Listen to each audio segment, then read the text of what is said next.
iOS 26 brought some really cool new features to the iPhone. Today I'm giving you 26 new features that you probably didn't know about. iOS 26 brings transparency to the iPhone, which Apple calls liquid glass.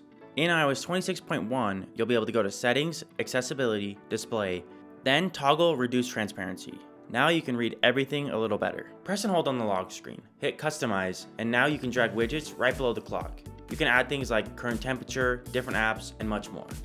iOS 26 brings a new adaptive clock to the lock screen. That means the clock will actually change size based on each photo you have on your iPhone. It looks really cool. If someone around you speaks a different language, you can use your iPhone to translate it live. That way, both of you understand each other. Pair this with the new AirPods Pro and you can hold down on both the AirPods and it'll automatically start translating straight into your ears. Go to Settings, Phone, then Enable Screening. You can even set it to automatically decline those scam calls so you stop getting those annoying calls all day. Take a screenshot on your phone, then tap Look Up. Your iPhone now recognizes things like landmarks, product info, even recipes, and will give you all sorts of good info from either ChatGPT or Google. Go to your keyboard, then go to Emojis. In the top right, press the emoji with a plus button. This is where you can create your own emoji using prompts like cowboy on a dinosaur. Also in Messages, if you go to the Information tab, you can now change the background. Apple has a few preset options, or you can make an image using Apple's AI, or just use your own pictures. You can now make polls in group chats. Just go to the group chat and press on the plus button.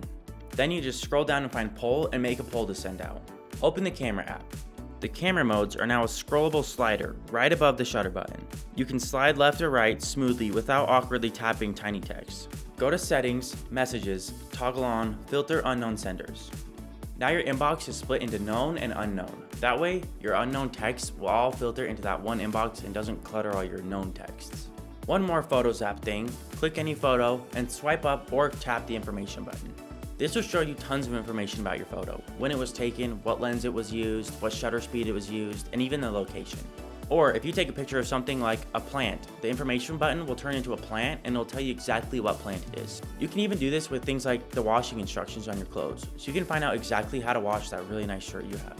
In your photo library, pick any photo with a person, pet, or object. Touch and hold the subject. When it glows, drag your finger slightly, then tap copy or drag it straight into your messages like a sticker. Next time you're on a phone call in a loud environment, go to Control Center. Then tap mic mode and choose voice isolation. This will cancel out most of the background noise around you and focus more on your voice. That way the person on the other side of the call can understand you a lot better. Swipe down on your home screen and type out a contact name. Spotlight not only finds messages, it also gives actions like call, message, share location right inside search. This is just a really quick way to communicate with your contacts. If you point the camera on your phone at some sort of text like maybe a phone number, a yellow bracket will appear and you can tap it. Then you can copy the text, share it, call the number, drop it into notes. Really, you never have to type anything out again. You can just pull out your camera and press copy. One other Spotlight feature is it'll solve math equations instantly. Just swipe down again, type out the equation, and then instantly it'll give you the answer. For example, let's say you're shopping and you want to buy a $200 product that's 8% off. Just type that into Spotlight and it'll give you exactly what it's going to cost after that discount. Go to your AirPods settings and go to Personalized Audio. This tailors sound exactly to your ear shape for better sound quality. Go to Control Center by swiping down on the top right of your iPhone. Then in the top left corner of Control Center, there's a plus button, and you can press that, then add any sort of control you want. You can even resize these controls. Now go to Settings, Privacy and Security, Safety Check. If you ever need to revoke someone's location access or app sharing quickly, this resets everything with one button. Now go to Settings, Accessibility, find Touch, and find Back Tap. You can set a double tap to something like Screenshot, or a triple tap to launch your camera or flashlight. Now you don't even have to turn on your screen. You can just triple tap the back of your phone and the flashlight will turn on instantly. Open up the keyboard and press and hold on the emoji key. Now choose the left or the right minimal keyboard. Your iPhone shrinks down the keyboard so it's a lot easier to reach with one hand. On your iPhone, if you go into the AirPods Pro settings, you can turn on Conversation Aware. This will turn down the volume anytime someone starts talking to you so you can better hear them. Hold down an app, click Remove App, then Remove from Home Screen.